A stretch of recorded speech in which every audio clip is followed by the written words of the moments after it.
السلام علیکم۔ آپ وائس آف اردو کی نشریات سن رہے ہیں۔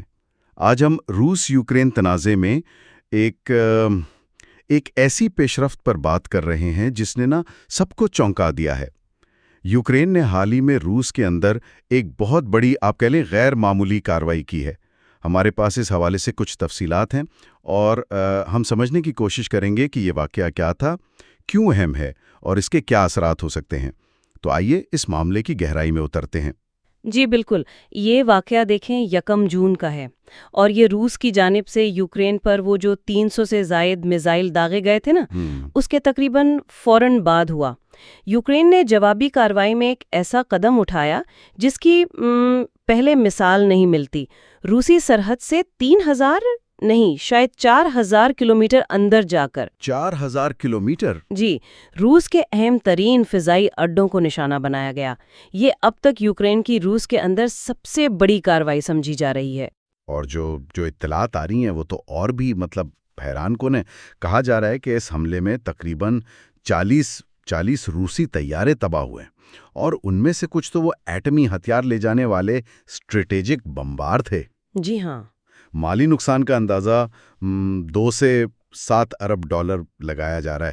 اس پورے آپریشن کو آپریشن اسپائڈر ویب کا نام دیا گیا ہے۔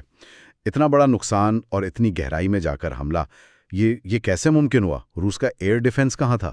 دیکھیں، یہی تو اس آپریشن کا سب سے دلچسپ پہلو ہے۔ یوکرینی ڈرونز وہ سرحد پار سے اڑ کر نہیں گئے۔ اچھا؟ کیونکہ روس کے وہ جو S-400 جیسے جدید دفاعی نظام ہیں وہ انہیں ظاہر ہے روک سکتے تھے۔ اس کے بجائے ایک انتہائی چالاکی سے منصوبہ بنایا گیا۔ ڈرونز کو وہ پرزوں کی شکل میں ٹرکوں میں چھپا کر ایجنٹس کے ذریعے روس کے اندر پہنچایا گیا۔ ٹرکوں کے ذریعے؟ جی، فوجیائی اڈوں کے قریب انہیں اسمبل کیا گیا اور پھر وہیں سے لانچ کیا گیا۔ اچھا۔ اس طرح S-400 کو مکمل طور پر آپ کہیں بائی پاس کر دیا گیا اور کہا یہ جا رہا ہے کہ اس منصوبے پر 1.5 سال سے کام ہو رہا تھا۔ 1.5 سال؟ یعنی یہ کوئی فوری رد عمل نہیں تھا بلکہ ایک طویل المدتی، بالکل سوچا سمجھا منصوبہ تھا۔ جی بالکل۔ اور جن طیاروں کو نشانہ بنایا گیا وہ بھی کوئی عام طیارے نہیں تھے۔ ان میں وہ A-50 نگرانی والے طیارے شامل تھے جنہیں روس کی آسمان میں آنکھیں کہا جاتا ہے نا؟ جی، وہی جو یوکرین میں اہداف کی نشاندہی کرتے تھے۔ صحیح۔ اور ساتھ ہی Tu-95 اور Tu-22M3 جیسے اسٹریٹجک بمبارڈ جو ایٹمی ہتھیار لے جا سکتے ہیں۔ یہ تو روس کی فوجی صلاحیت کے بالکل دل پر حملہ لگتا ہے۔ بالکل، یہ روس کے اسٹریٹجک اثاثوں پر ایک بہت بڑا دھچکا ہے۔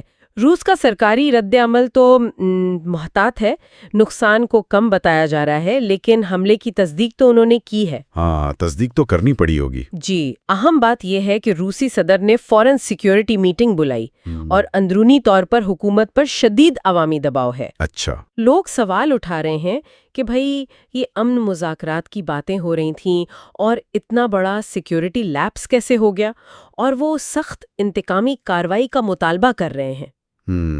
یہ ظاہر کرتا ہے کہ جنگ اب صرف محاذ پر نہیں لڑی جا رہی، یہ روس کے اندر عوامی رائے عامہ کی سطح پر بھی پہنچ گئی ہے۔ تو اس حملے نے استنبول میں جو ممکنہ امن مذاکرات کی باتیں چل رہی تھیں ان کو تو خطرے میں ڈالا ہی ہے، ٹھیک؟ جی بالکل۔ لیکن ایک زیادہ گہری فکر جو سامنے آ رہی ہے وہ یہ کہ کیا روس عوامی دباؤ اور یہ جو فوجی ہزیمت ہوئی ہے اس سے بچنے کے لیے کہیں محدود ایٹمی حملے کا حساب شدہ جوا کھیل سکتا ہے؟ حساب شدہ جوا مطلب؟ یعنی چھوٹے پیمانے پر ٹیکٹیکل ایٹمی ہتھیار، وہ جو میدان جنگ میں محدود استعمال کے لیے ہوتے ہیں، نہ کہ شہر تباہ کرنے والے بڑے بم۔ کیا وہ استعمال کر کے جنگ کا پاسا پلٹنے کی کوشش کر سکتا ہے؟ کچھ تجزیہ کار تو اسے ناگاساکی پر امریکی حملے سے بھی تشبیہ دے رہے ہیں۔ یہ سوچ کر کہ شاید ایک جھٹکا، ایک بڑا دھماکہ جنگ ختم کر دے۔ یہ واقعی ایک بہت خطرناک امکان ہے اور ایک بہت اہم سوال بھی کھڑا کرتا ہے۔